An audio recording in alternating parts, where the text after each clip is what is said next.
နေ့သာသနာတော်နှစ်2569ခုကောဇာတက္ကရာ1389ခုနတ်တော်လာပြီတော်တရက်9ရက်12လ2025ခုကျန်ကုန်တိုင်းဒေသကြီးရွှေပြည်သာမြို့နယ်လှော်ကားရွာမှာအပိုင်းထာမြင်းဆောင်16ရပ်ကွက်ဓမ္မဂုံကြီးဘုံညဝတိပရိစ္ဆာသမုပ္ပါသင်္นานကျောင်းတိုက်တော်ကြီးအတွင်၌ဤကျောင်းတိုက်တော်ကြီးဦးစီးပဓာနနာယကမူဂုနယ်လက်ဓမ္မဂရိကကမ္မထာနာစရိယပရိစ္ဆာသမုပ္ပါသင်္นานနိဗျဆရာတော်ဖြစ်တော်မူသောဆရာတော်ဥဒိရိတအရှင်သူမြတ်ဦးစီး၍အထမအကျိမြောက်ဆင်ရင်ကျင့်ပါသောသံဃာတော်များဆိုင်ရာပရိစ္ဆာသမုပ္ပါသင်္นานကြီး16ရက်မြောက်သောနေ့ထို16ရက်မြောက်သောနေ့နေ့လယ်ပိုင်းမှာယရဏမြတ်သုံးပါးတို့၏ဂုဏ်ကျေးဇူးမိဘဆရာသမားတို့၏ဂုဏ်ကျေးဇူးကျေးဇူးတော်ရှင်အက္ခမဟာပန္တိတမုဂ္ဂဆရာတော်ဘုရားကြီး၏ဂုဏ်ကျေးဇူးများနှင့်အတန်တော်ဉာဏ်တော်တို့ကိုဥထိတ်မှပန်းဆင်ပြီးတော့တပည့်တော်တို့ကိုပရိစ္ဆာသမုပ္ပါသင်္นานတရားများပြသပေးတော်မူခဲ့သောမကွေးမြို့ရန်ကုန်မြို့လွိုင်ကော်မြို့ဘုရားဂုဏ်ဓမ္မဂုဏ်သံဃာဂုဏ်ဘုံညဝတိပရိစ္ဆာသမုပ္ပါသင်္นานကျောင်းတိုက်တော်သင်္นานကျောင်းတိုက်တော်ကြီးများ၏ဦးစီးပဓာနနာယကမိုးကုတ်နယ်လက်ဓမ္မဂရိကကမ္မထာနာစရိယပရိစ္ဆာသမုပ္ပါသင်္นานမြတ်ဆရာတော်ဖြစ်တော်မူသောမကွေးဆရာတော်ဘုရားကြီးဗတ္တန္တသတိလာမထေမြတ်၏သင်္นานမှုအရာတပည့်တော်ရဲ့အရှိမောက်တို့တရားပရိစ္ဆာသမုပ္ပါဟောဒီပြောနည်းများလာရောက်ပြီးတော့နေယူကြတဲ့နောင်တော်ကြီးတော်သံဃာတော်အရှင်သူမြတ်တို့အားတတ္တဝါ6ကောင်ဥပမာပြပရိစ္ဆာသမုပ္ပါသင်္นานတရားကိုဉာဏ်မိတည်းယေရှုပြီးဟောကြားပေးပါမယ်ဗျာသင်္นานတရားများမဟောကြားကြသေးမီမနာကြားကြသေးမီမူလတရားပိုင်ရှင်ဖြစ်တဲ့ဘုရားရှင်ကိုရောမြတ်ကိုနမောတတ3ကြိမ်ရွတ်ဆို၍ရှိခိုးဥချပူဇော်ကြပါမယ်ထို့နောက်ဆရာတော်ဘုရားကြီးကိုပူဇော်သောအားဖြင့်မူလနှပြလင်္ကာအဝိဇ္ဇာနှင့်တဏှာယင်္ဂလင်္ကာတို့ကိုရွတ်ဆိုပူဇော်ကြပါမယ်ဗျာနမောတတဘဂဝတောအရဟတောသမ္မာသမ္ဗုဒ္ဓတ္တနမောတတဘဂဝတောအရဟတောသမ္မာသမ္ဗုဒ္ဓတ္တနမောတတဘဂဝတောအရဟတောသမ္မာသမ္ဗုဒ္ဓတ္တမူလနဲ့ဗျာသေသာနဲ့ခုလေးခုအလွာ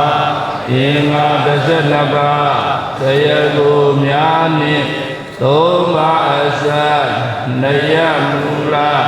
ဝေသုံးဝါနှင့်ကာလသုံးပြရှင်းရ20ဤရှိသွေကိုအလွယ်ပြမတ်ဤစေအပ်သည်သန္တရာမလွယ်ကြောင်းသည်အဝိဇ္ဇာနှင့်တဏှာယင်္ဂဥပါဒံကံကြောင့်ယုံနံဘောအဘိမမျိုးမျိုးမပင်အမြင်မပြတ်ဆက်ဆက်တိဟံကံကြောင့်နာယုကြောင့်ကံအဘမံဖြစ်ပြန်ဤအလျက်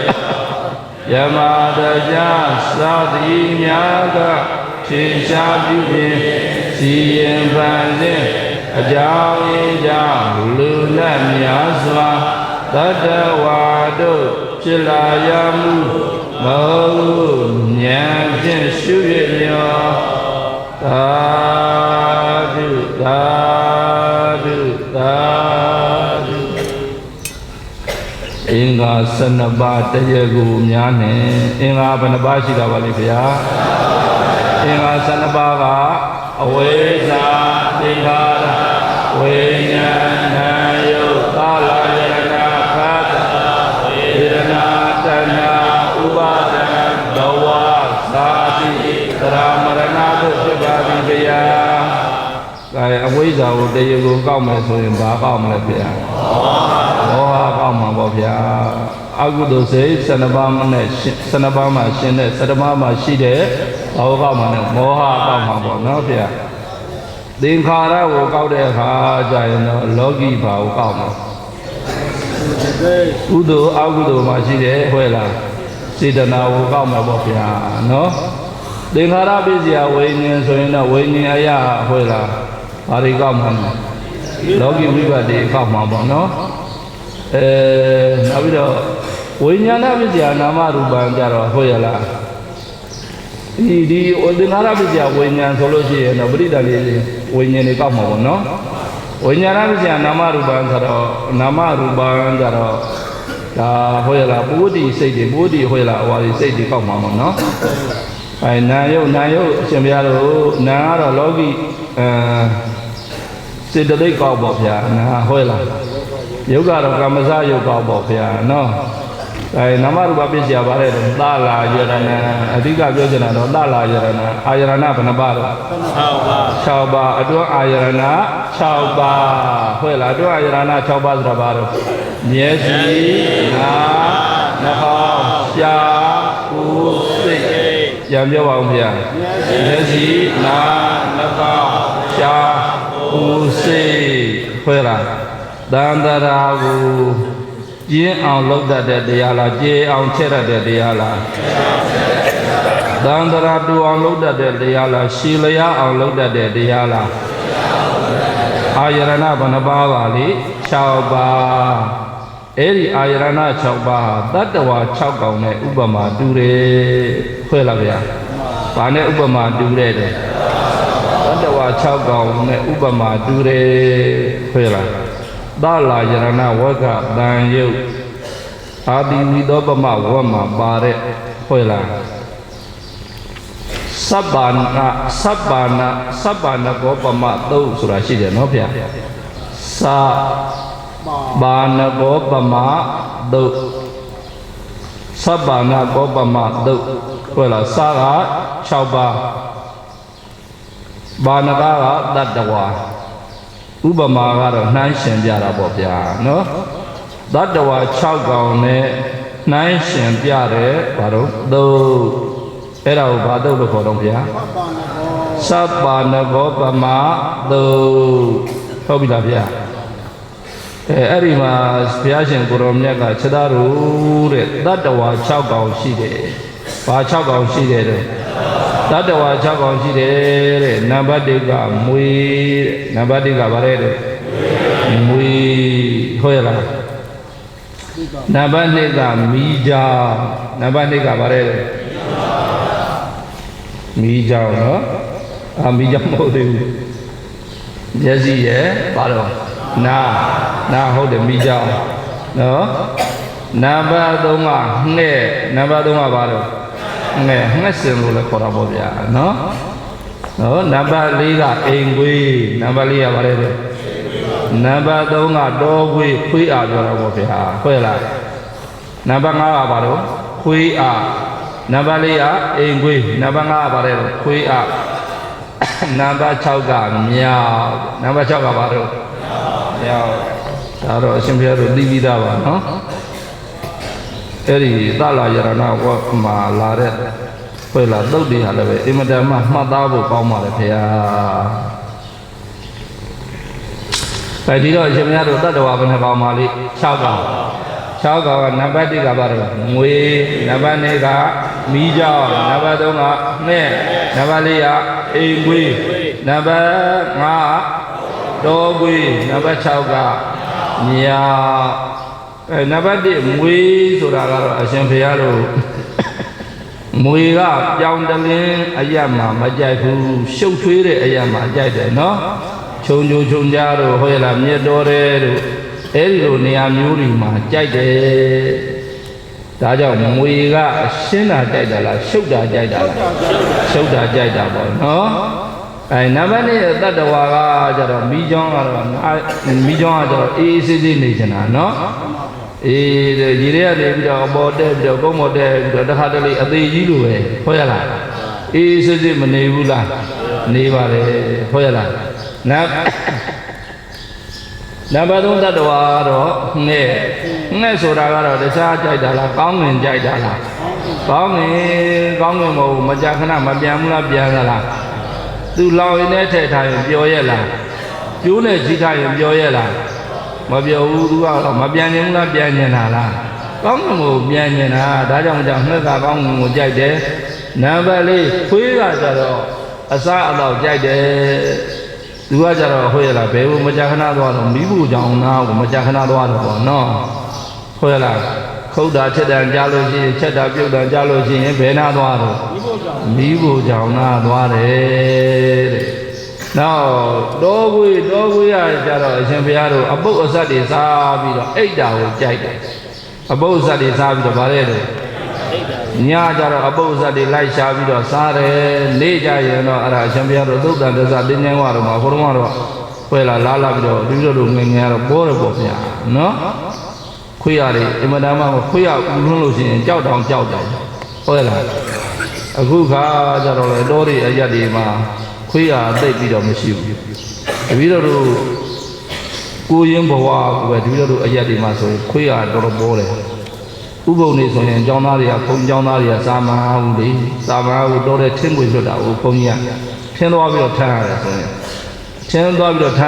ရင်တော့အနည်းဆုံးအဲ့ဒီဝါလောက်ကတော့ရတာပဲခွေးရတောင်လောက်ကတော့ရတာပဲတချို့ကျောင်းသားတွေကသိတယ်ဒီကျင်းထဲမှာမြေကျင်းထဲမှာခွေးအားရှိလားမရှိလားဆိုတာသိတယ်သိပြီတော့ဆိုလို့ရှိရင်အဲ့ဒီခွေးအားရှိတယ်ဆိုလို့ရှိရင်အထက်ထဲဟိုဘာလို့တော့အမိုက်တွေပုံထည့်ပြီးတော့ဟုတ်ရလားမီးရှို့ထည့်လိုက်ဦးတော့အကောင်ထွက်လာရိုက်တာပဲနော်အကုသို့နော်ကျောင်းသားတယောက်ကကြတော့ရောင်းတာညရောက်ရင်ရောင်းပြီးဟေ့အောင်လေးဒီမှာခွေးရကြီးရိုက်ဘုန်းကြီးကမနေ့ကျတော့ခေါ်ပြီးတော့ရိုက်ပြီးတပည့်တော်ကစာသင်သားဘွားရောက်နေပါပြီအဲ့တော့စာသင်တိုက်ရောက်နေပြီအဲ့ရောင်တတ်တဲ့ကလေးကိုလိုက်လာလို့ဆိုပြီးတော့ကျောင်းသားကြီးကမြေမြုပ်ထားတာဗျာဘုန်းကျောင်းသားကလည်းပွေချက်ကနော်မလိုက်ခိုင်းနဲ့ပြောတာအဲ့ကောင်ကလည်းပဲသူကလည်းဓာတ်ကိုလိုက်ချင်တာတောထဲမှာမြေချင်းတူးပြီးတော့ခေါင်းလေးကိုပေါ်ပြီးတော့ထားခဲ့တာရှင်ဗျာတိုးအဲ့ကောင်အဲ့တိုးရာထွန်းတဲ့လူတွေပြန်လာလို့တွေ့လို့မတွေ့လို့ရှင်သိတော့မှာလည်းအဲ့ကလေးမြော့နေပြီနော်ဘုံကျောင်းသားများလည်းပွေဝတ်ဆိုအဲ့လိုပွေတာ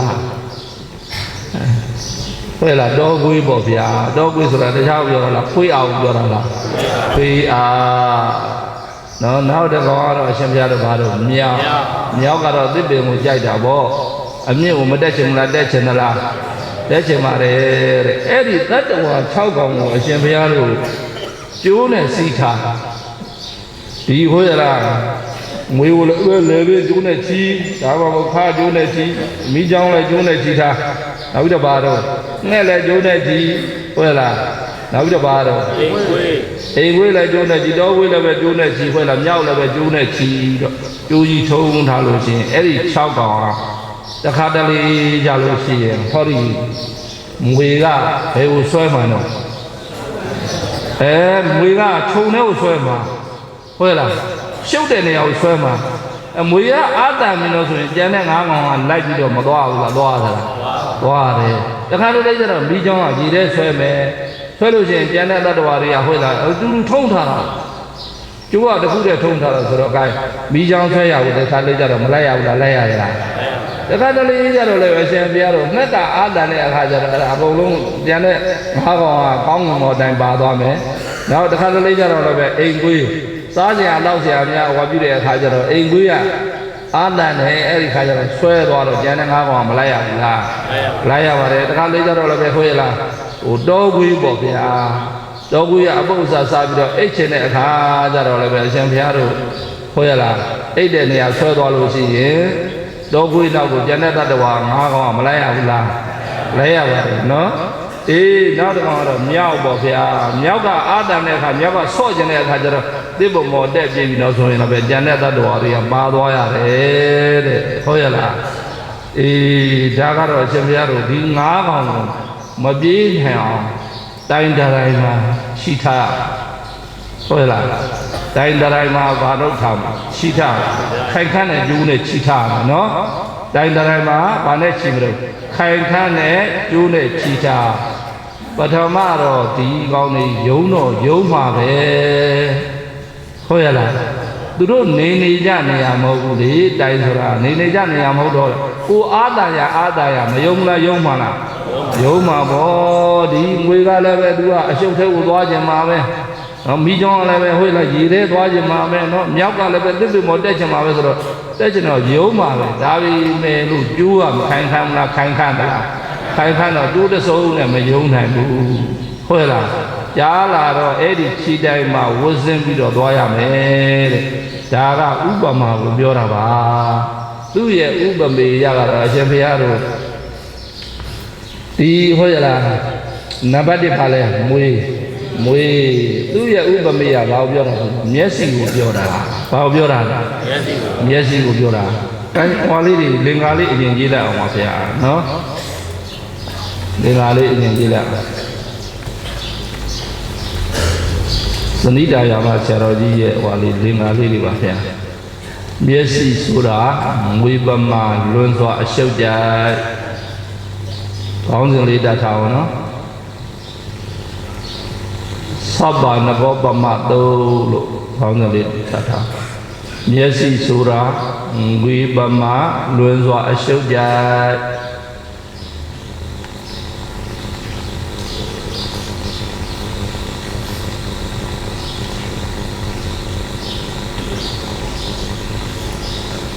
မျက်စိဆိုတာမွေးပမာဗါတဲ့တော့ဝင်စွာအရှုပ်ကြ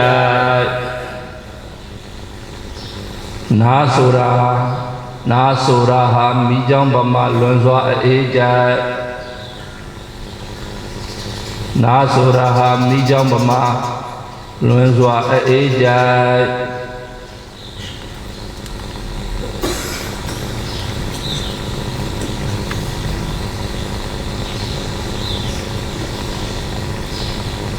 နာဆိုတာမိကြောင်းပမာလွန်စွာအေးကြ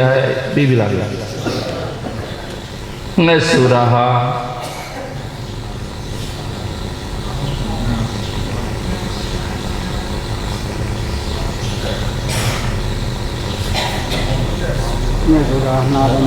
ငှက်ဆိုမဟုတ်ဟာဟိုနှာခေါင်းဆိုတာငှက်ပမာလွန်စွာကောင်းနေကြဒီတော့မှားပါမှားရင်လည်းပြောဦးဗျာကျတော့သူကြီးတို့လည်းပဲတိလို့တတ်လို့ဟောပြနေတာမဟုတ်ဘူးနော်အတွေ့အကြုံလေးနဲ့ဟောနေတာပါဗျာမှားရင်လည်းပဲသတိပေးပါဦးဗျာနှာခေါင်းဆိုတာငှက်ပမာလွန်စွာကောင်းငင်ကြပြီးပြီလားဗျာပြီးပြီနော်နှာခေါင်းဆိုတာငှက်ပမာလွန်စွာကောင်းငင်ကြနှာခေါင်းဆိုတာငှက်ပမာလွန်စွာကောင်းငင်ကြပြီးပြီလားဗျာပြီးပါပြီပြီးပြီနော်လျှာဆိုတာဟာရှာဆိုတာဟာအိမ်ဝိပမာလွန်စွာအကောင်းကြလျှာဆိုတာဟာအိမ်ဝိပမာလွန်စွာအကောင်းကြလျှာဆိုတာဟာအိမ်ဝိပမာလွန်စွာအကောင်းကြ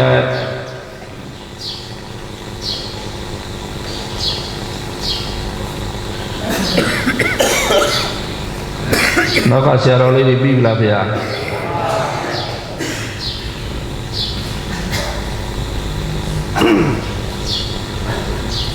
ကိုဆိုတာဟာတောကွေးပမာလွန်စွာအိတ်ကြ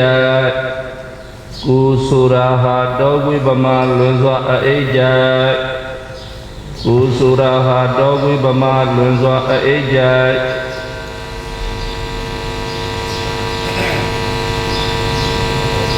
ကိုဆိုတာတော့ဘုဗမာလွန်စွာအေးကြပြီးပြီလားဗျာ စိတ်ဆိုတာဟာမြောက်ပမာလွင်စွာအစော့ကြိုက်စိတ်ဆိုတာဟာမြောက်ပမာလွင်စွာအစော့ကြိုက်စိတ်ဆိုတာဟာမြောက်ပမာလွင်စွာအစော့ကြိုက်သိပြီလားဗျာသိပြီနော်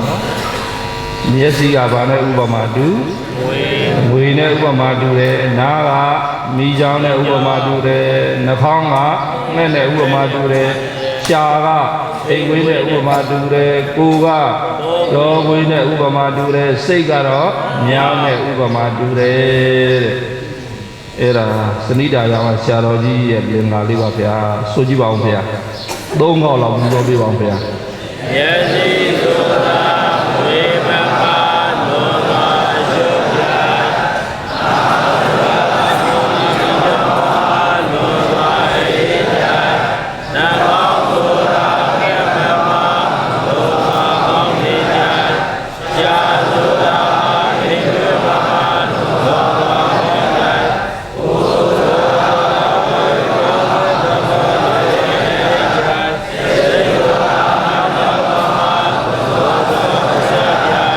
ပြန်ဆိုအောင်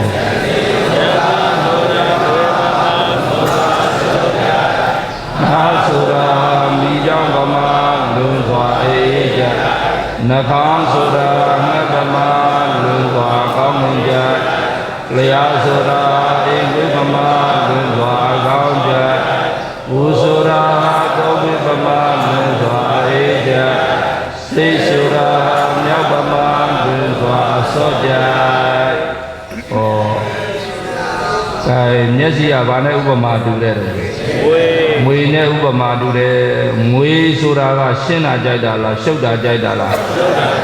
မျက်စိဆိုတာကရောအရှင်ဘုရားတို့ရှင်းတာကြိုက်တာလားရှုပ်တာကြိုက်တာလားရှုပ်တာကြိုက်တာဗောဒီပရိစ္ဆသမုပ္ပါစဝါကြီးကမရှိဘူးအဖြူကြီးပဲဟွဲလားပိတ်ကားကြီးပဲထောင်းထားမယ်ဆိုလို့ရှိရင်အရှင်ဘုရားတို့ဘယ်သူမှကြည့်မှာမဟုတ်ဘူးနော်အထဲထဲမှာဇာတိကရှုပ်ပွေးထားအောင်ရေးထားတဲ့ခါကျတော့ဘယ်နာကဘာလို့ဆိုတာသိကျင်တော့မကြည့်ဘူးလားကြည့်သလားကြည့်ပါတယ်။အဲအဲ့ဒါအရှင်ဘုရားတို့မျက်စိကဆွဲခေါ်သွားတာပေါ့ဟုတ်ရဲ့လားမျိုးရဲသွားတယ်လူစီကားတဲ့နေရာနဲ့မစီကားတဲ့နေရာဟုတ်ရဲ့လားဘယ်ကိုသွားခြင်းကြလဲလူစီကားတဲ့နေရာသွားခြင်းကြတယ်နော်အဲ့ဒါဘယ်သူကဆွဲသွားတာတော့မျက်စိကဆွဲသွားတာအရှုပ်ကြိုက်တယ်ဟုတ်ရဲ့လားရွှေတကုံဘုရားပေါ်တက်လို့ရှိရင်အရှင်ဘုရားတို့လာပြီနေမှာတက်ချင်တာဘာမှတက်ချင်တာတော့လာပြီနေတို့လာွယ်နေတို့ဥပုံနေတွေတို့လူစီကားတဲ့နေမှာသွားချင်တာနော်ဩအခုတော့ခေမကောင်းလို့မကြောင်ရှေ့တုန်းကတော့ဟုတ်လားဘုရားပွဲတွေမရှိဘူးလားရှိပါတယ်ဒီလိုဒီနိုင်ကြောင်းနေတော့ဒီနိုင်ကြောင်းကဘုရားပွဲပေါ်မှာဟွာတွင်းကနေပြီးတော့ဟုတ်ရလားဟွာကျွတ်ဒီတန်အောင်ပဲပေါ်တယ်မန္တလေးဆိုရင်အရှင်ဘုရားတို့ဟွာပြစ်ပြီဆိုလို့ရှိရင်ရက်ွက်တိုင်းမှာဘာလို့ဟာဖျားပွဲပေါ်မှာပေါ့ဇာပွဲတွေဟုတ်ရလားအဆိုတော်တွေနဲ့နော်တချို့ကသိရှိုးတယ်တချို့ကကြတော့ဟုတ်ရလားအငိမ့်တချို့ကကြတော့ဇာပွဲနော်ပေါ်မှာပေါ့အဲ့ဒါအရှင်ဘုရားတို့အဲ့ဒီနေရာတွေသွားပြီဆိုလို့ရှိရင်ဘသူကဆွဲခေါ်တာပါသွားတာမျက်စိကဆွဲခေါ်သွားတာမျက်စိကရှင်းတဲ့နေရာကြိုက်တာလားရှုပ်တဲ့နေရာကြိုက်တာလားရှုပ်တဲ့နေရာကြိုက်တာအရှင်ဘုရားတို့ရှုပ်လို့ရှုပ်တဲ့နေရာကြိုက်လို့ဖြီလို့ကိုမရနိုင်ပဲဖြစ်နေတာနော်ဟုတ်ရလားအေးဖြီလို့ကိုမရနိုင်ပဲဖြစ်နေတာညလည်းပဲအရှင်ဘုရားတို့မန်ယူပွဲကြည့်နေရတယ်တူပါလေရှုပ်တာကြိုက်တာဟုတ်ပါကြိုက်တာတော့ရှုပ်တာကြိုက်တာမနေ့ကတော့အရှင်ဘုရားတို့ဟိုဘာတော့အောင်စွန်းကတ်တဲ့ဒကာကြီးတွေဒကာမကြီးတွေတောင်မှအားနာပြန်အောင်လည်းဟိုအောက်ကအကုန်လုံးပြောင်းနေတယ်တူတယ်နော်ထပြီးတော့လည်းပဲရှင်များတို့ဖုံးပေးကြပါအောင်ဗျာဟုတ်ရလားဒီစွန့်ဖုံးပေးပြီးတော့လည်းပဲတဏှာကြီးလောက်တော့ကျင်းကျင်ရပါတယ်မရဘူးလားကြီးကြတဲ့နှစ်ကတော့မန်ယူပွဲကရှုံးနေတော့ကိုတော်တစ်ပါးအော်တန်ကြားလိုက်တာပဲမရေကြီးရှစ်တာဆိုတာမဟုတ်ပါဘူးကွာငရေကကူးတတ်ပါတယ်နော်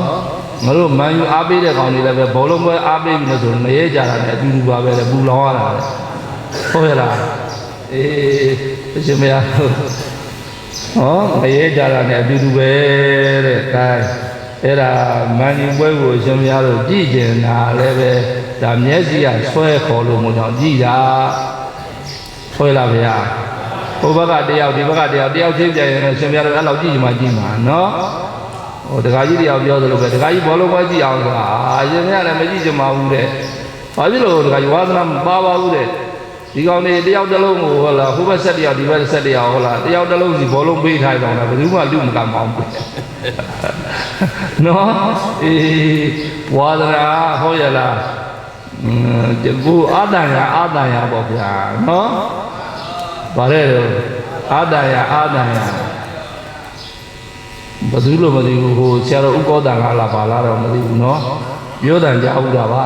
ဒါတပည့်တော်ပြောတာမဟုတ်ဘူးနော်ဟိုထဲမှာပြောတန်ကြအောင်တာဓမ္မဂရိကဆရာတော်တပါပြောတန်ကြတာဘုန်းကြီးတွေကတဲ့ဘောလုံးပွဲဝါသနာပါရင်ပါတဲ့မပါတဲ့ဘုန်းကြီးကဒါဝါနာပါ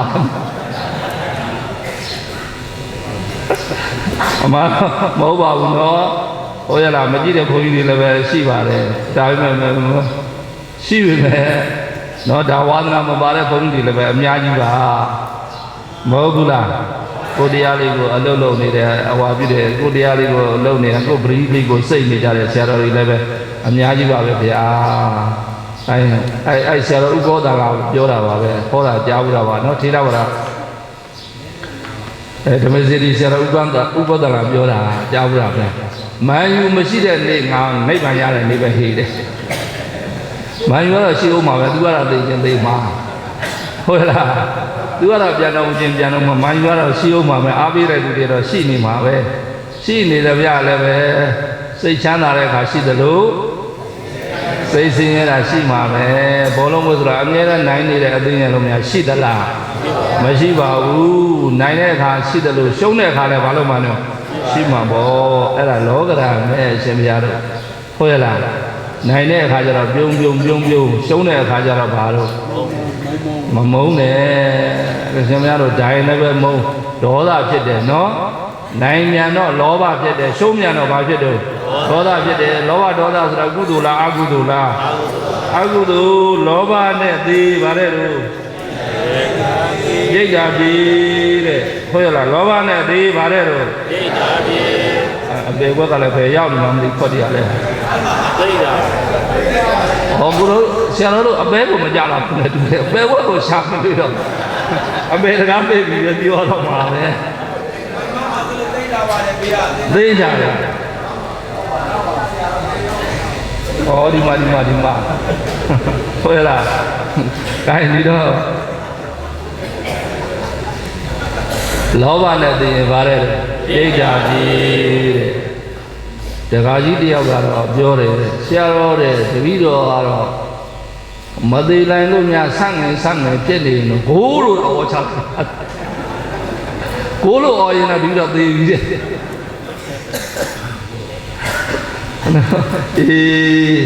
အရှင်ဘုရားတို့ဒီဘက်နာဒီဘက်နာရွှေတောင်မှာကြွခဲ့တော့တက္ကမတရားက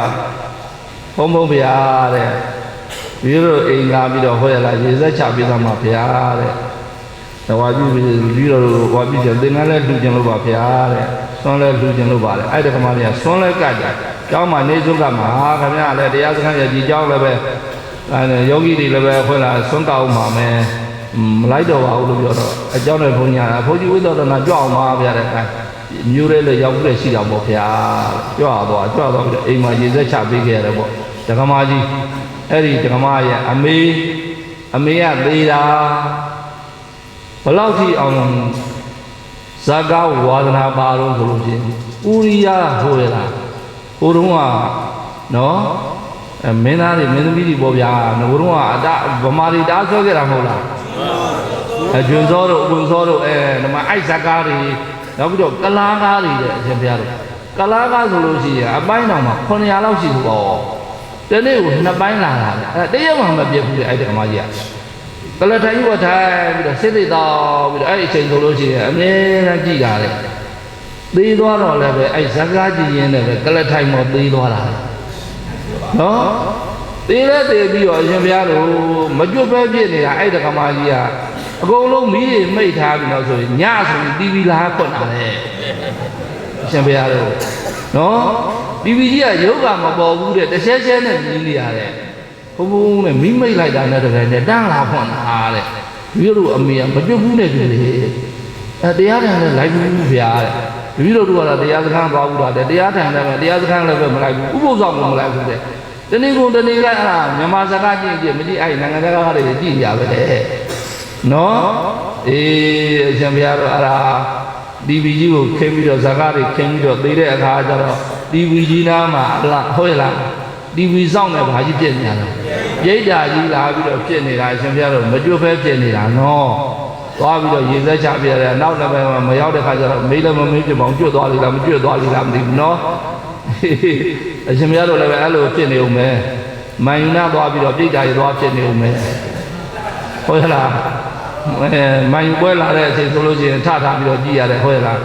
ပြိတ္တာတွေလည်းပဲဖြစ်နေဦးမယ်လောဘနဲ့ဒီပါတဲ့တော့ပြိတ္တာပြီးဒေါသနဲ့သိရင်ပါတဲ့တော့မရဲပြီရှုံးနေတဲ့အချိန်များအရှင်ဘုရားတို့သေးသွားပြီဆိုလို့ရှိရင်တော့နော်ဘောလုံးပွဲရလည်းပဲတော်တော်ဒုက္ခပေးတယ်တပည့်တို့ဟိုဘာလို့မြို့လိုက်ဝင်အောင်ကြောတို့ခေကလေးနော်ပြင်းမနာမှာဓကမတရားရှုံးလို့မို့ကြောင့်ဂျွန်းပြဲကြကလေးကိုဇောက်ထိုးပြတ်သွားဆုံးအထဲထဲဟိုကိုယ်ကတော်တော်ရှိနေပြီတဲ့ရနေပြီတဲ့နော်အဲ့ဒီခေတ်ကပြီးတော့တို့လည်းပဲအောင်ကြောဒုက္ခတော့ရှုံးသွားတဲ့ခါကျတော့3 ရက်လောက်အိတ်မပြောဘူးကြာရှင်ပြတော့အဲ့လောက်ဖြစ်အောင်ပွားပြတာနော်3 ရက်လောက်ကိုအိတ်မပြောပဲဖြစ်ခဲ့ပြီလေဒီဘောလုံးပွဲတော်တော်နှိမ့်ဆက်တာမနှိမ့်ဆက်ဘူးလားနှိမ့်ဆက်သလားနှိမ့်ဆက်ပါတယ်ဟုတ်ရလားအဲဒီတော့ရှင်ပြတော့ရှုံးလို့ရှိရင်ဒေါသမဖြစ်ဘူးလားဒေါသနဲ့သိရင်တော့ဘယ်သွားမှလဲတော့မရဲပြီတဲ့။အဲဘာမှမသိဘဲနဲ့တွေးဝေးပြီးတော့မောဟနဲ့သိရင်တရိစ္ဆာန်ဖြစ်မှာဟုတ်ရလား။ဒါကြောင့်ဆရာတော်ကြီးရဲ့မိန့်တာဒီဘဝမှာစာသင်ပြီးတော့စာသင်မရတဲ့ပုဂ္ဂိုလ်တွေကများသောအားဖြင့်တော့တရိစ္ဆာန်ဘဝလာတာများတယ်။နော်တရိစ္ဆာန်ဘဝမှာအနေကြခဲ့တဲ့အခါကျတော့အဲ့ဒီပုဂ္ဂိုလ်တွေကစာသင်လို့မရနိုင်ဘူးတဲ့ဟဲ့နော်တချို့ဉာဏ်ထိုင်းကြတဲ့ပုဂ္ဂိုလ်တွေမရှိဘူးလားကိုယ်နာမည်ကိုရေးတတ်ဖို့မနဲ့တင်သင်ပေးရတာပြီးတော့တပည့်တယောက်ရှိတဲ့ဂျစ်တူးတဲ့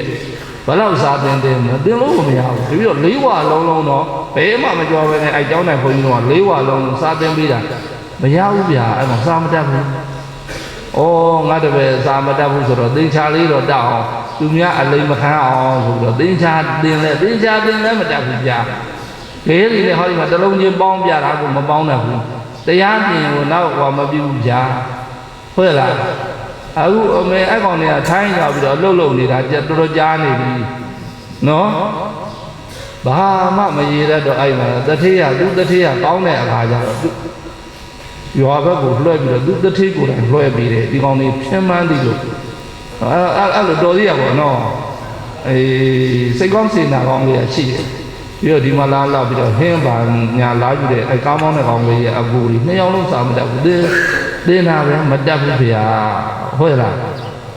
ဘယ်ဘဝနေလာကြတာများတယ်တရိစ္ဆာန်ဘဝနေတရိစ္ဆာန်ဘဝမှာအနေကြခဲ့တဲ့ပုဂ္ဂိုလ်တွေကဒီဘဝမှာဇာတင်ပြီးတော့သူဖြစ်လာမှမရကြဘူးတဲ့ဟုတ်လားဗျာအဲဆိုလိုတာတော့ဒီလိုလိုဘယ်ကနေစသွားတာမျက်စိရှုပ်တာနေကြစသွားတာဟုတ်လားအေး2 ယောက်ထဲကံမယ်ဆိုရင်ရှင်မတို့ကြည့်ချင်မှကြည့်မှာဟိုဘက်က7 ယောက်ဒီဘက်က7 ယောက်အပေးတဲ့ပရိသတ်ကလည်းပဲဘောလုံးပရိသတ်ကအများဆုံးနဲ့တူပါတယ်အာကစားမှာဆိုရင်နော်အာကစားမှာဆိုရင်ဘယ်သူကများလဲဘောလုံးကများတယ်အမျိုးသားတွေမဟုတ်ဘူးအခုအမျိုးသမီးတွေပါကအားပေးလာကြပြီနော်ဒါကြောင့်မျက်စိဆိုတာရှင်းတာကြိုက်တာလားရှုပ်တာကြိုက်တာလားရှုပ်တာကြိုက်တယ်ရှုပ်တာကြိုက်လို့မို့ကြောင့်မျက်စိကိုမြတ်စွာဘုရားဘာနဲ့ဥပမာပေးတယ်မွေနဲ့ဥပမာပေးတယ်ဒါကြောင့်တရားထိုင်တဲ့အခါမှာအရှင်ဘုရားတို့ဒီမျက်စိကဟုတ်ရလားဟိုကြံတဲ့အစင်းတွေမမြင်အောင်အလင်းရောင်လည်းပဲမအောင်မျက်စိလေးမှိတ်ပြီးတော့မထားရဘူးလားထားမှာနော်မိတ်တယ်တရားထိုင်တဲ့အခါမှာအရှင်ဘုရားတို့ပိတ်ရမှာမျက်စိရဲ့ပါးစပ်ရဲ့ခွေထားမှာခြေထောက်ရဲ့လက်ရဲ့ဖြောင်းအောင်မှာဟိုခါရဲ့ပါတော့ခေါင်းရဲ့လေပင်ပေါ့နော်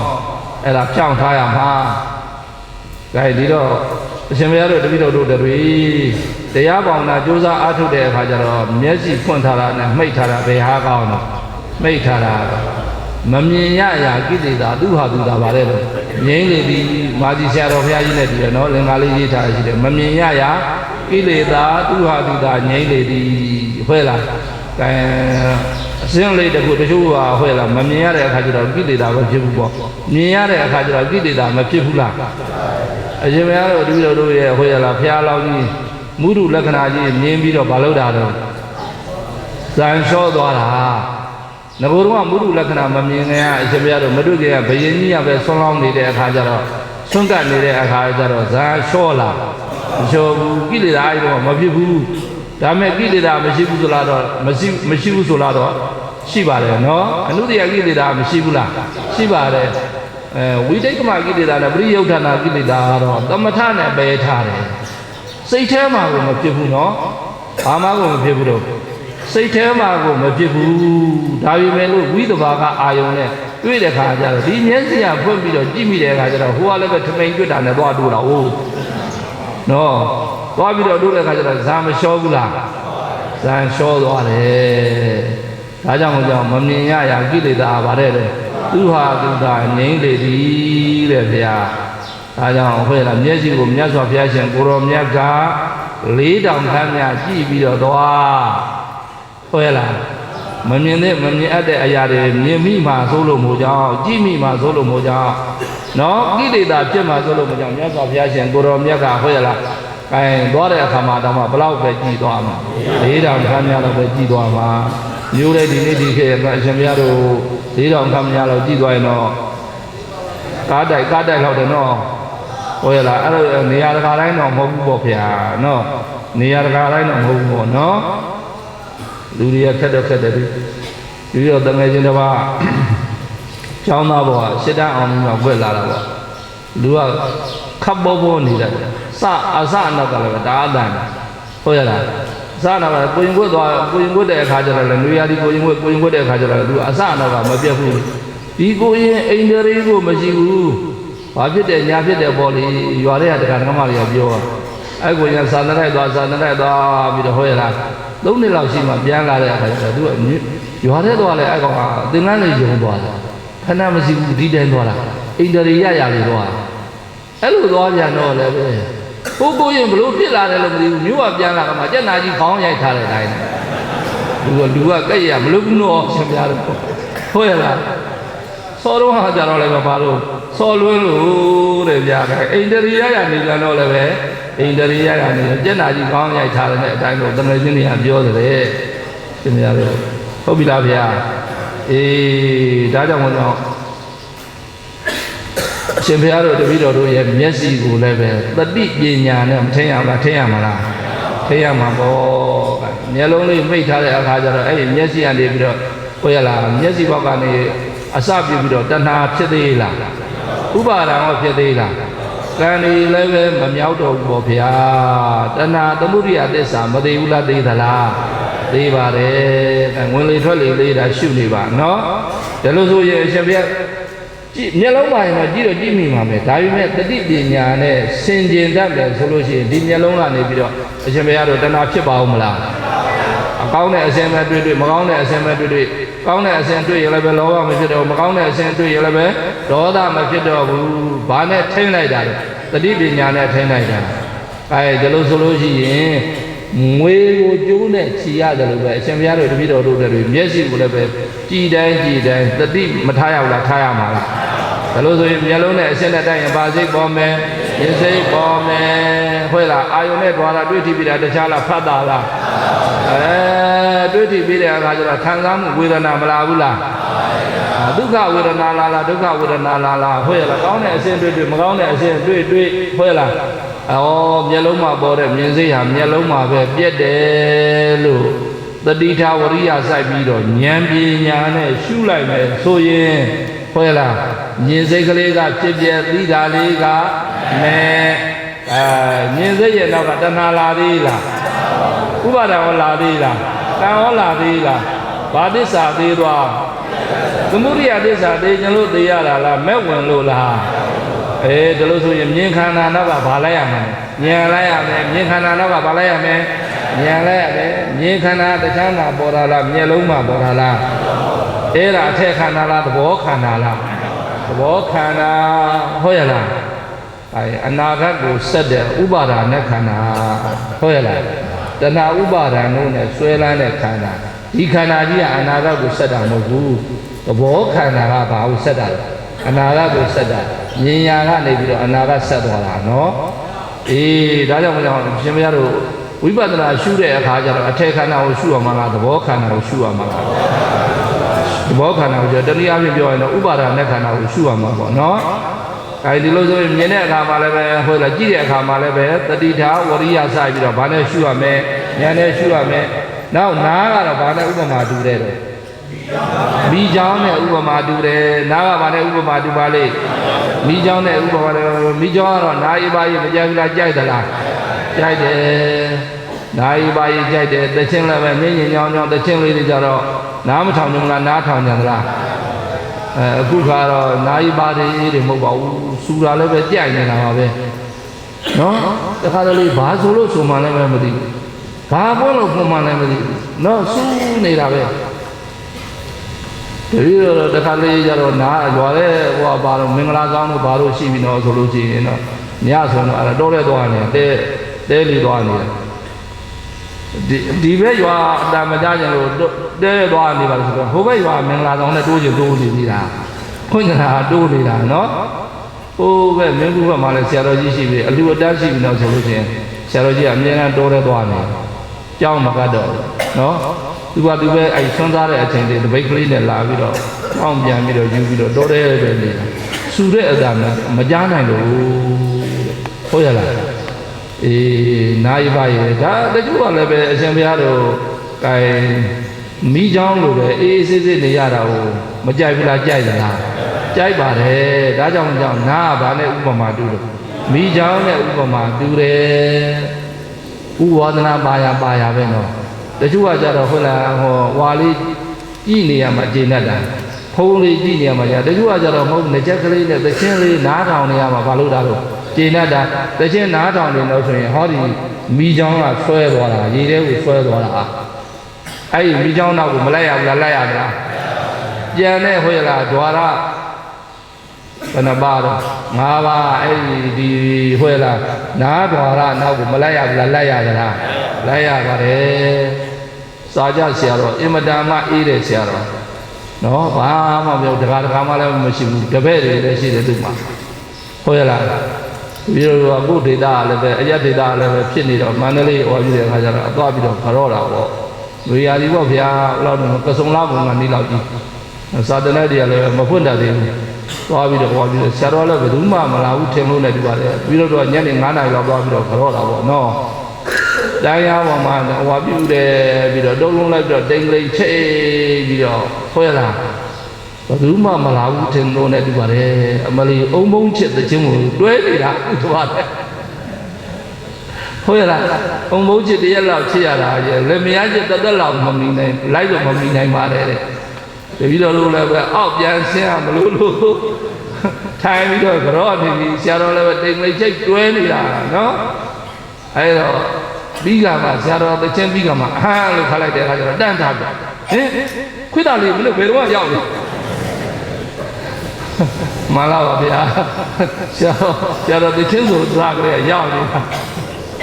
ပြောတော့မပြောဘူးကွာဒီကောင်နော်ဝါဒနာစွန့်နိုင်တယ်လားဗျာမစွန့်နိုင်ဘူးဒါကြောင့်တချို့ကတချင်းဝါဒနာပါတော့တချင်းတွေဆိုတာပေါ့နော်နားအရတာမခံဘူးလားခံတယ်အဲ့ဒါဘာဘသူကဆွဲသွားတာမိချောင်းကဆွဲသွားတာဟုတ်ရလားအဲဒီဟိုကင်းမှာရှင်ဘုရားတို့ဆရာတော်ကြီးဓမ္မမှာဘုရင်လေး2 ပါးရှိတယ်2 ပါးလုံးစာသင်ပြီးတော့ပေးတယ်စာသင်ပေးတယ်လို့ပဲရှင်ဘုရားတို့ဟောလာသမထဘာဝနာပွားများနေဝိပဿနာဘာဝနာပွားများနေလည်းပဲသင်ပေးတယ်2 ပါးလုံးလောကီဇာအဖြစ်ဉာဏ်တွေရတယ်တပါးကိုကြတော့ဆရာတော်ကြီးကနေပြီးတော့ဟောရလားတရားအထုတ်2 ပါးလုံးပါပဲဝိပဿနာတရားရှုပွားတာတပါးရှုပွားခိုင်းတာတပါးကတော့သမထဇာကနေပြီးတော့ဝိပဿနာကိုကုခိုင်းတယ်ပေါ့နော်သမထပြည့်စုံနေပြီဆိုပြီးတော့ဝိပဿနာကိုကုခိုင်းတော့ခန္ဓာဉာဏ်ဝိပဿနာရှုပွားတဲ့အတွက်ကြောင့်တပါးကတော့ယဟန္တာဖြစ်သွားတယ်လောကီဇာအပိဉ္ဉေနေမဟုတ်ဘူးနော်လောကုတ္တရာဇာနေကမရဘူးလား ရသွားတယ်တပါးကြတော့လောကီဇံအပိညာနဲ့တင်ကျင့်နေတာဟုတ်ရလားပြီးတော့ဆရာတော်ကြီးကဆုံးပါတယ်တဲ့ကိုရင်လေးဇံတရားပါနဲ့ဓမ္မနဲ့ညာရတယ်တဲ့ကိုရင်လေးဇံတရားဓမ္မနဲ့ညာပြောရတော့ဆရာတော်ကြီးကသို့သိတာကိုဗျဒီဆရာတော်ကြီးဆရာတော်ဖြစ်နေတာငါလိုလဲဇံအပိညာမရဘူးလို့ဟိုကိုတော်လေးကကိုရင်ကမာနမရှိဘူးလားရှိတယ်ဒါကြောင့်ဆရာတော်ကြီးဘာလောက်ခိုင်သူကဇာအပင်ញင်နဲ့ပဲလှုပ်ပြီးတော့ပေးတယ်နော်လှုပ်ပေးတိုင်းတော့ဆရာတော်ကြီးကပြုံးတော်မူတယ်ဒီနေ့ကျတော့ဟုတ်ရလားမျိုးထဲသွားပြီးတော့ဆွမ်းကန်ကြွတဲ့အခါကျတော့ကိုရင်လေးကိုဟုတ်ရလားတပိတ်ပါညာတိုင်ခိုင်းမှာပေါ့နော်သင်္ကန်းတွေပါတွေယူခိုင်းတဲ့အခါကျတော့အဲ့ဒီဇာရတဲ့အပင်ញင်ရတဲ့လောကီဇာအပင်ញင်တော့ပဲရတဲ့ကိုရင်ဆရာတော်တပိတ်နဲ့ဟုတ်ရလားသင်္ကန်းယူဖေး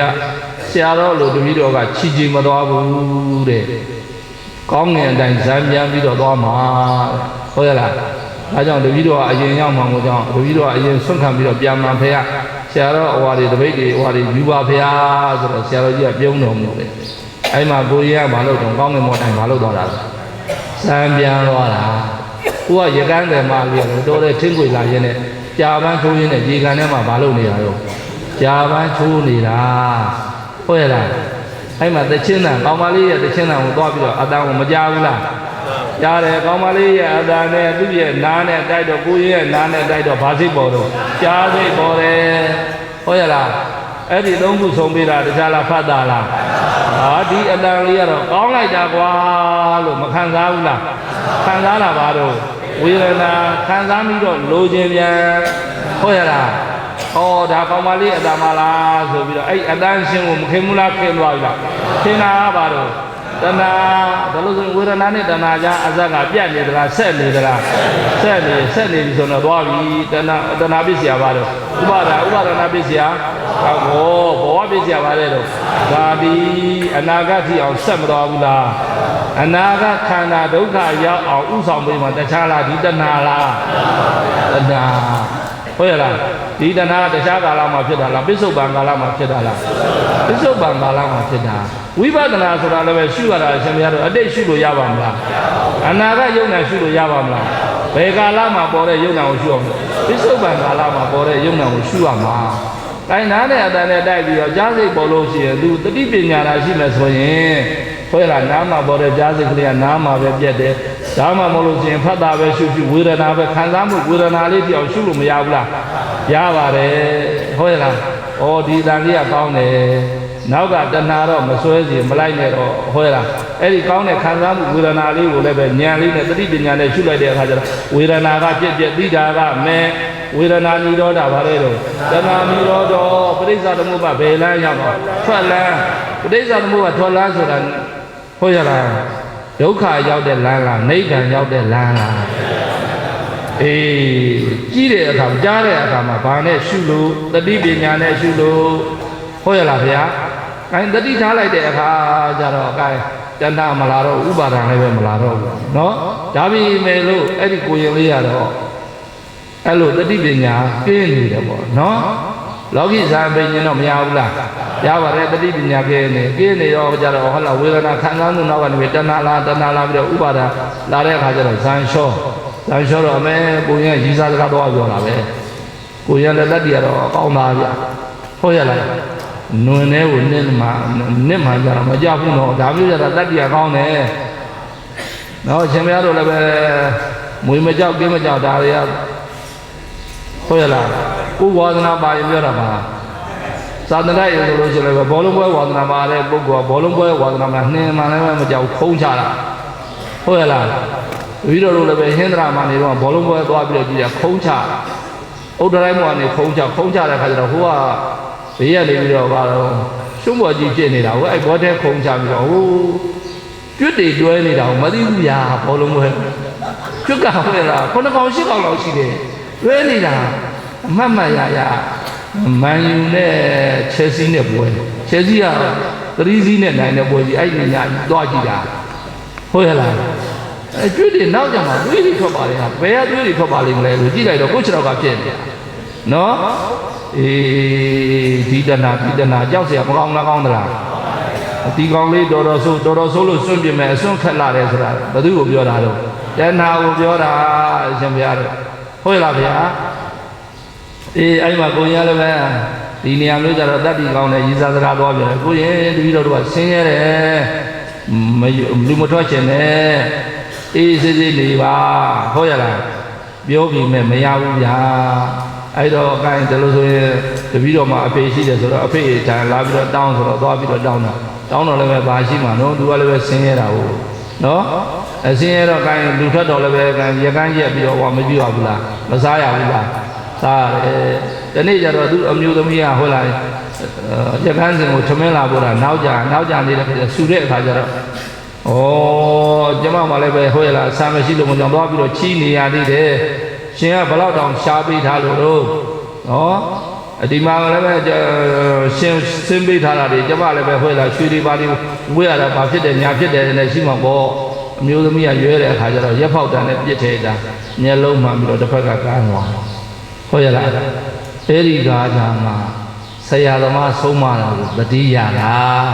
ဥယျင်လေးပါတယ်ဇံကစားပါတယ်ဓမ္မနဲ့ညာသူမိမမျက်စိတစ်ဖက်မကမ်းမလားကန်းသွားပြီလားကန်းသွားပြီအဲ့ဒီကြမှာဆရာသမားရဲ့စကားကိုတတိယလားဟုတ်ရလားတလို့မနေ့ကတနေ့ကပါအသိမကြသေးပါဘူးအချိန်မတော်ကြီးလှမ်းပြီးတော့ဆက်လို့မကြောက်ဦးစင်းကြီးတစ်ပါးလူမထွက်ချင်ပါနဲ့လက်ထက်မှာမွေရှိတယ်အိတ်ဖို့အရင်စိတ်ပြောင်းတယ်ဆိုတာဟုတ်တယ်နော်နှလုံးကဘလောက်ပေါက်တယ်လို့မသိပါဘူးအတန်းဘလို့ပေါက်တယ်နဲ့တူပါတယ်နော်ပြောလည်းပဲမသိလိုက်ပါဘူးပေါက်တော့အိမ်မှာငွေလေးရှိတဲ့ခါကျတော့လူမထွက်ပါနဲ့ပြောတာမရဘူး။ပေါ်ပြတဲ့ခါကျတော့လူထွက်သွားလောက်ကင်သွားတော့လည်းအဆင်မပြေဘူး။ဟုတ်ရလား။မြောက်ပြီးသွားလည်းပဲအဆင်မပြေဘူး။တော့ရန်ကုန်မှာဘာလို့တော့ဆိုတော့ငကုံတော့လည်းအလုပ်လုပ်တာ KTV မှာလုပ်တာဟုတ်။အဆင်မပြေလို့တဲ့။ငိုပြီးတော့ပြန်ဝတ်ချင်လို့ပါဗျာတဲ့။သူ့ရွာလူတွေကတော့ဝတ်မပေးနဲ့တော့ဗျာ။တော်မိုက်တဲ့အကောင်နော်။အဲ့ဒါ9ဝ6ဝလောက်တော့ရပြီလေတူတယ်ငကိုတော့ပရိလေစိတ်တရားလေးအားထုတ်နေဟုတ်ရလားနဲ့အဲ့ဒါလူထွက်သွားဒုက္ခမရောက်ဘူးလားရောက်တယ်ဘုံဘုံစကားနားမထောင်မိတာတပည့်တော်မှားပါတယ်ခင်ဗျာတပည့်တော်တောင်းပန်ပါတယ်တပည့်တော်ဟိုလေးသင်္ကန်းပြန်ဝတ်ချင်ပါတယ်ခင်ဗျာဝတ်ပေးစားပါဆိုတော့အဲ့ဒါခုအကြောင်းတော်ရောက်နေနော်ဝတ်မပေးရဘူးဟုတ်ရလားအဲ့ဒါကြောင့်ဆရာလေးဆိုတာအရှင်ဘုရားတို့ဆရာဆိုတာမပြောချင်တာနေမှာဒီကောင်းရဲ့လုတ်ပုံတိုင်ပုံပြောပုံဆိုဖို့ဇယိုက်ကိုကြည့်ပြီးတော့အ ਨੇ ဆုံးတော့အရှင်ဘုရားတို့90ရာခိုင်နှုန်းလောက်တော့ဆရာဒီကောင်ကြီးပွားမလားမကြီးပွားမလားဆိုမှန်းကြည့်လို့သိတယ်သိနိုင်မလားသိနိုင်ပါလေအရှင်ဘုရားတို့ဒီနာ6တော့ခြေလန်းသွားရင်လည်းအရှင်ဘုရားတို့ဒီကောင်ဘလို့ခြေလန်းနှမ်းတယ်ဆိုတာတချို့ဆရာသမားတွေကသိတယ်ဒီကောင်ခြေလန်းနှမ်းတယ်ကြီးပွားမယ်မကြီးပွားမယ်ဆိုတာဟုတ်ရလားနော်ဒါကြောင့်ဆရာသမားရဲ့စကားကိုအရှင်ဘုရားတို့နားမထောင်သင့်ဘူးလားနားထောင်သင့်သလားနားထောင်သင့်တယ်ဆရာသမားတွေအခုတော့ဘက်ကိုမကြီးပွားစေချင်မလားကြီးပွားစေချင်မလားဘုန်းကြီးပဲဖြစ်ဖြစ်လူပဲဖြစ်ဖြစ်အရှင်ဘုရားတို့ကြီးပွားစေချင်တာပဲနော်လူဘဝပဲရောက်ဘုန်းကြီးဘဝမှာပဲနေကြီးပွားစေချင်တာပဲအဲဒါကြောင့်ဆရာသမားရဲ့စကားနားထောင်အခုဆရာသမားစကားနားမထောင်တော့ဒီကိုရင်ဒုက္ခမရောက်ဘူးလားရောက်သလားရောက်ပါတယ်အဲ့ဒါအရှင်ဘုရားတို့ဘာဆွဲတာနောက်ပါသွားတာမိချောင်းဆွဲတာနောက်ပါသွားတာနောက်တစ်ခါကဘာတို့နဲ့နောက်တစ်ခါကဘာပါလိမ့်ဗျာနဲ့ကကြတော့အရှင်ဘုရားတို့ကောင်းငင်မကြိုက်ဘူးလားကြိုက်တယ်အဲ့ဒီလိုပဲနှာခေါင်းကလည်းပဲလေကောင်းလေသန့်ကြိုက်တယ်ဘာကြိုက်တယ်လေကောင်းလေသန့်ကြိုက်တယ်အရှင်ဘုရားတို့အခုသံဃာတွေအများကြီးထိုင်နေတယ်ကြားရကနေပြီးတော့ဘုံတစ်လုံးလောက်တာဖောက်လိုက်ပါလားအရှင်ဟင်းဘယ်ကောင်ကထပြီးတော့ဝါပြီးတယ်မသိပါဘူးကွာနော်နန္ဒာကြတော့ကြိုက်ရလားမကြိုက်ဘူးဒါကြောင့်နဲ့ကကောင်းမြင်ကြိုက်တယ်လို့လေကောင်းလေသာကြိုက်တယ်လို့ပဲအရှင်ဘုရားတို့တပည့်တော်တို့ရဲ့နှာခေါင်းကလည်းဘာကြိုက်တယ်နာနဲ့အခါမှာအရှင်ဘုရားတို့တတိပညာနဲ့ဟုတ်လားရှုပေးပါအနတ်နဲ့နှာခေါင်းနဲ့တိုက်ရင်ဘာစိတ်ပေါ်မှာလဲနာစိတ်ပေါ်မှာနှာခေါင်းမှာနာစိတ်ပေါ်တယ်လို့မသိရဘူးလားသိရမှာလားငါနာနေရေးဆိုရင်တခြားဒိဋ္ဌိလာမလားတက္ကရာဒိဋ္ဌိလာမလားဒီအနတ်လေးကတော့ငါနှာခေါင်းနဲ့ဆွဲနေတာဆိုရင်ဘာဒိဋ္ဌိလာမလဲသတ္တရဒိဋ္ဌိလာမှာအဲ့ဒီဒိဋ္ဌိတွေကတခြားရာကြောင့်လားအပေရာကြောင့်လားအပေရာကြောင့်ဒါကြောင့်ဟောနှာခေါင်းဆိုတာလည်းပဲရုပ်တရား နော်အနတ်ဆိုတာလည်းဘာလို့ယုတ်တရားဟုတ်ရလားနံစိတ်ကလေးပေါ်လာတာတခြားတရားလားနံတရားလားယုတ်တရားနှစ်ခုတိုက်ဆိုင်မှုကြောင့်ဩနံစိတ်ကလေးပေါ်လာပါလားယုတ်တရားနှစ်ခုကအကြောင်းတရားနံစိတ်ကအကျိုးတရားအကြောင်းကြောင့်အကျိုးဖြစ်တာကိုဘာလို့ခေါ်ပဋိစ္စသမုပ္ပါဒ်လို့ခေါ်တယ်ဩပဋိစ္စသမုပ္ပါဒ်ခန္ဓာနှာခေါင်းမှာပေါ်တယ်လို့သိရင်အရှင်ဘုရားတို့ဟောလာတက္ကရာဒိဋ္ဌိသတ္တရဒိဋ္ဌိမစင်ဘူးလားဩစေရာဒိဋ္ဌိလည်းပဲစင်ဒိဋ္ဌိပြုတ်ရင်အပေတကားမပိတ်ဘူးလားတတိပညာနဲ့ရှုတဲ့ပုဂ္ဂိုလ်မှာတစ်ချက်ရှုရင်တစ်ချက်တကားအပေတကားပိတ်တယ်ဟုတ်လားဗျာဒါကြောင့်မကြောင့်နာတဲ့အခါမှာလည်းပဲတတိပညာနဲ့မရှုရဘူးလားရှုရမှာအဲ့ဒါဆိုလို့ရှိရင်ဒီနှာခေါင်းကိုတတိနဲ့ထိမိတာဖြစ်သွားပြီနောက်တစ်ခါမှဘာလို့အိမ်ခွေးနောက်တစ်ခါမှဘာလို့အိမ်ခွေးဟုတ်လားအိမ်ခွေးကအကောင်းမကြိုက်ဘူးလားအကောင်းကြိုက်တဲ့အခါကျတော့ဟုတ်လားစားစရာတောက်စရာရှိတဲ့နေရာကိုရှင်ဘုရားတို့မကြခဏသွားတယ်ပေါ့နော်ကျောင်းအိမ်ရှိရသွားမယ်ရေခဲတရားရှိရသွားမယ်မိဖို့ကျောင်းရှိရသွားမယ်အဲ့ဒါဘယ်သူကဆွဲခေါ်တာအိမ်ခွေးကဆွဲခေါ်အိမ်ခွေးဆိုတာဘယ်သူကိုပြောတာတော့ရှားကိုပြောတာဟုတ်လားစားတော့လည်းပဲစားပေါ့ဗျာအရှင်ဘယ်လိုစားပြီးတော့စွန့်ပြတဲ့ပစ္စည်းတွေလို့ဟိုရေချိုးတဲ့နေရာနာဘေးနာကိုအဲ့နာလည်းပဲမပြစ်ကြနဲ့ဦးဖေဟာနော်အဲ့နာကြီးနန်းစော်နေတယ်ပဲဟိုရေမြောင်းတဲ့တို့ဘာလို့သွားပြီးတော့စွန့်ပြပါဗျာအဲ့လိုကြီးဟုတ်လားရုပ်ဆိုးအောင်တော့မလုပ်ပါနဲ့နောက်တစ်ခုကရေချိုးတဲ့အနာလည်းပဲအရှင်များတို့ညင်ငယ်တွေမစွန့်ကြပါဘူးဗျာအိမ်နာတွေရှိပါတယ်ဟိုရေမြောင်းတွေရှိပါတယ်အဲ့ဒီသွားပြီးတော့စွန့်ပါဟုတ်လားဒီနာလေးရေချိုးတဲ့ဘေးနာဟိုပြတဲ့အခါကျတော့အရှင်များတို့ကလောကူကူထိုင်လိုက်တဲ့အခါကျတော့အဲ့ရေချိုးတဲ့နေရာနာမှာမို့ဗျာနော်ဒါလေးတွေလည်းပဲဆင်ခြင်ပြီးတော့ပြပါဦးဗျာဟုတ်လားဗျာရှာကတော့အကောင်းမကြိုက်ဘူးလားကြိုက်သလားကြိုက်လို့မကြောက်ဘာကွေးနဲ့တူတယ်အိမ်ကွေးနဲ့တူတယ်တဲ့ဗျာဒါဒီလိုဆိုရင်အရှင်ဘုရားတို့တပည့်တော်တို့စားတဲ့အခါမှာလည်းပဲတတိထဝရိယစိုက်ပြီးတော့ဉာဏ်ပညာနဲ့မစားတော့ရဘူးလားစားတော့ရမှာလားဒါကြောင့်အပြစ်မဖြစ်အောင်လို့ဣတိစားဝယ်ဆိုတာစပြီးတော့ဆူရတာဟုတ်လားအဲ့ဒီဣတိစားဝယ်ဆိုးလို့နေမဆိုးနဲ့ဆင်ခြင်ပြီးတော့စားဟုတ်လားဝါရင်ဝါတယ်ပေါ့ဗျာနော်မြူရင်မြူတယ်ဒါလေးတတိလေးမထားရဘူးလားထားရမှာလားထားမှာအဲ့ဒါကိုအိမ်ခွေးကိုကျိုးနဲ့ချီတယ်လို့ပဲအရှင်မရတို့တပည့်တော်တို့စားတဲ့တောက်တဲ့အခါမှာလည်းပဲရှာနဲ့တွေ့ထိတဲ့အခါတတိထဝရိယဆိုင်ဉာဏ်ပညာနဲ့ရှုတဲ့အခါကျတော့ရတာတဏ္ဍာမဖြစ်တော့ဘူးပေါ့ဘာတဏ္ဍာမဖြစ်တော့ဘူးလို့ရတာတဏ္ဍာမဖြစ်တော့ဘူးဒါလေးတော့အရှင်မရတို့ဝတ္ထုတခုချင်းဟောပြုလို့ထုတ်ပြီးတော့ဟောလို့ရတယ်နော်ဒါဆိုရင်အရှင်ဘုရားတော်ဓမ္မပဒပါဠိတော်မှာနောက်ပိုင်းမှာလာတဲ့အရှင်သုံးတရသမုဒ္ဒရာရဲ့ဟုတ်ရလားယတာတဏှာကိုဆွဲပြီးတော့ဟုတ်ရလားပြစ်ဒဏ်ဇာမရဲ့ဆွဲဆောင်မှုကိုခံရတာနော်အဲ့ဒါလေးဟောလို့ရတယ်ပေါ့ဗျာနော်ဒါကိုမဟာဘူးလုံးအရှင်ဘုရားတော်ဟောကျင်တယ်ဆိုရင်တော့တေလပတ္တဇတ်ကိုဟောဘာဇတ်တယ်တော့တေလပတ္တဇတ်ဟောရလားတချို့ကကြတော့အစင်းလေးဟောပြီးလို့ဘလူးမာစားတာအတန်ကြိုက်တဲ့လူကအတန်ဘလူးမာစားတာဟုတ်လားအနက်အရတာတွေးကြည့်စရာဖရားလောင်းမဲ့လို့တယ်ဟုတ်လားတငယ်ကြီး6ယောက်သွားကြတယ်မဟုတ်လားတငယ်ကြီး6ယောက်တော့မှနောက်ကအများကြီးပါနော်အတန်ကြိုက်တဲ့လူတွေကဟုတ်လားစတိတ်ရှုပ်သွားကြည့်တော့ဘလူးမာတွေကစားတာပဲနော်စားပွဲတော့ပွဲတိုက်တဲ့ပုဂ္ဂိုလ်တွေကြတော့လည်းပဲအဲဒီမှာစားပွဲတော့ပွဲတည်ပြီးတော့ဘလူးမာတွေကမလုပ်တာစားပြစ်တာနောက်ဆုံးကြတော့ဘုရားလောင်းကိုကြတော့စားလို့ရရလား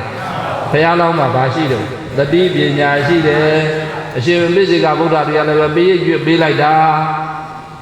အန္တရာယ်ကင်းအောင်ပေးရွတ်ပေးလိုက်တာနော်ဒါကြောင့်အရှင်ဘုရားတို့တပည့်တော်တို့စားတဲ့အခါမှာလည်းပဲတတိထားရမယ်